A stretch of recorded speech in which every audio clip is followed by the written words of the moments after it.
Alors paraît-il que les théâtres, on l'a entendu, ça nous fait quand même plutôt du bien. Mais toi, t'as eu le trac. C'est même pas le trac, c'est une panique totale. Ah oui, carrément. Non, mais ça, j'en reviendrai à la fin. Faut pas oublier que, voilà, que le théâtre, c'est quelque chose de génial. Et que on se demande des fois aussi pourquoi être comédien, pourquoi faire du théâtre. En fait, tout simplement parce que ça apporte de nombreux bénéfices qu'on peut profiter chaque jour de notre vie. Je vois très bien ceux qui sont de l'autre côté de la radio en train de dire oui, ça je le vois bien, c'est un peu comme le théorème de Pythagore, hein. Tout le monde en parle, tout le monde c'est génial, mais je vois pas en quoi ça me sert. Eh bien en fait le théâtre, ça se voit pas, mais on l'utilise tous les jours et ça nous fait un bien fou. Parce qu'il permet d'exercer sa créativité. Notre cerveau a deux modes, le mode automatique et le mode adaptatif. Donc le mode automatique, on est tous d'accord, c'est des réflexes, c'est des trucs qu'on fait spontanément. L'adaptatif, là il va falloir faire preuve d'ingéniosité, de créativité, de vraiment bien s'adapter à la situation et généralement c'est là qu'on perd pied. Mais justement, donc du coup, ce mode adaptatif, c'est le théâtre qui le mobilise le plus, du coup, en demandant au comédien, donc une adaptation constante, qui est confronté à la situation inhabituelle. Donc il doit faire vraiment preuve de curiosité, de souplesse intellectuelle et de bon sens, afin de s'adapter mieux à son personnage et à son environnement. Comme le disait tout à l'heure Magali, avec le mobilier, il faut bien s'adapter, c'est vraiment... faut le faire en one shot, quoi. Ça nous permet aussi d'augmenter notre empathie. Pour jouer avec sincérité et mimer la réalité, il est conseillé à l'apprenti comédien d'écouter son personnage et ses partenaires avec empathie.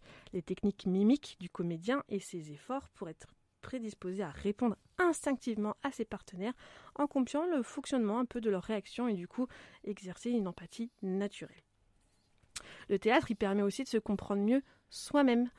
Effectivement, il y a une méthode qui définit le comédien comme son propre instrument, c'est-à-dire utiliser sa propre expérience vécue pour pouvoir reproduire les nuances subtiles et la profondeur de la vie. Effectivement, des fois, pour jouer une scène où c'est larmoyant, on repense forcément à des choses un peu tristes qu'on a vécues, et vice-versa avec des moments heureux. Et aussi, ça peut permettre aussi de se mettre en difficulté et d'essayer de ressentir au maximum une situation qu'on n'a jamais vécue, ce qui peut être déstabilisant, mais qui permet de nous faire découvrir aussi comment nous, on aurait pu réagir dans de telles circonstances. Le théâtre aussi permet de lutter contre le stress. Et oui, le stress est un signal d'alerte que nous adresse notre cerveau lors du passage du mode automatique au mode adaptatif, pour s'adapter aux pressions de notre environnement. Étant donné qu'il améliore notre capacité d'adaptation, le théâtre devient alors une excellente réponse au stress. Ensuite, le théâtre nous permet de faciliter les échanges dans la vie quotidienne et professionnelle. Effectivement, il y en a beaucoup qui s'en servent comme thérapie de groupe. Ce qu'on appelle la dramathérapie. Donc c'est créer en fait une cohésion, une thérapie de groupe. Et ça s'utilise même en entreprise pour vraiment que les gens s'écoutent et qu'ils réagissent correctement face aux situations un peu parfois délicates et stressantes. C'est les fameuses petites scènes qui font en entreprise avec les équipes. C'est ça. Ils imaginent une scène mais plutôt réelle de l'entreprise. Voilà, je sais qu'il y en a qui font ça donc en entreprise pour vraiment la cohésion d'équipe. Et d'autres, souvent, c'est utilisé sur les standards de plateforme comme pour le commerce, où on les met en situation de difficulté avec un client récalcitrant et il faut pas perdre ses moyens, il faut pouvoir assurer derrière. Et donc du coup, ça permet de faire face aux difficultés qui pourraient s'annoncer. C'est pas forcément le cas, mais ça permet de pas se décontenancer. D'accord. Alors, j'imagine tout le monde, s'ils sont comme moi, c'est panique à bord. Moi, monter sur les planches, mais même pour avoir tous ces bénéfices, non merci. Non mais tu as raison. Moi je panique, je stresse. Alors votre théâtre, vous le gardez bien au chaud et puis vous me laissez tranquille. Mais t'as raison, c'est très difficile. Moi c'est extrêmement difficile. Alors je tiens à rassurer nos chers auditeurs, je suis passée par là et vous pouvez aussi passer par là. Je vous promets. Ça peut être très difficile au début, mais au final, la conclusion est que positive. T'en gardes un bon souvenir. J'en garde un bon souvenir. Effectivement, j'avais participé à un Lys dans les épines, mais c'était la 2e saison. Ça n'avait pas pu être produit cette saison-là. Moi, j'ai eu la chance de pas devoir passer des auditions parce que j'aurais jamais pu le faire. Moi, arriver en disant je fais mon petit sketch et puis vous me dites si vous me prenez ou pas, c'était pas possible.